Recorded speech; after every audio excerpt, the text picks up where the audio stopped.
তো হ্যালো বন্ধুরা, আমি এসেছি এখন খোপলা ট্যাঙ্কে। তো এই জায়গাটা হচ্ছে অরুণাচলের একদম শেষ প্রান্তে প্রায়। তো ইনি হচ্ছেন সেই ঘরের মালিক।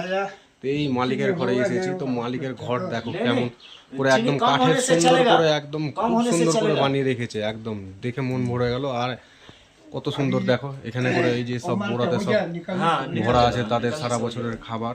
আর এখানে করে ওই যে তাদের ভগবানের ফটো টাঙা আছে সেখানে করে। আর এই যে দেখো কীরকম ভাবে সাজিয়ে রেখেছে।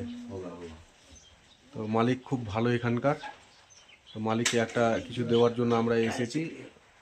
দেখো সত্যি মন ভরে যাওয়ার মতন ঘর করে রেখেছে। এই যে উপরে দেখো, ঘরের উপরটা কীরকম ভাবে একদম খুব সুন্দর করে রেখেছে, তাই না? দেখো, ওয়াও, মন ভরে গেল। আর এখন মালিক আমাদের জন্য খাপসি এনে রেখেছে। খাপসি, এটাকে খাপসি বলছে।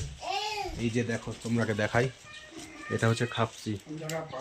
এই যে ভালো করে দেখো, এটা মালিকেরা সবাইকে খেতে দেয়, যে আসুক এখানে করে, যত দূর থেকে আসুক বাঙালিরা, তাদের জন্য এরকম খাবার তারা রেডি করে রাখে। আর এখানে করে কোনো নয়, ভেদভাব নেই, যে আসবে তাকেই ভালোভাবে সম্মান করতে দেওয়া হবে এখানে করে। দেখো খাপসিগুলো তোমাদেরকে আরেকবার দেখাই এখানে করে। আমাদের জন্য মালিক এখন চা বানিয়েছে, তো এখন আমরা চা খাবো।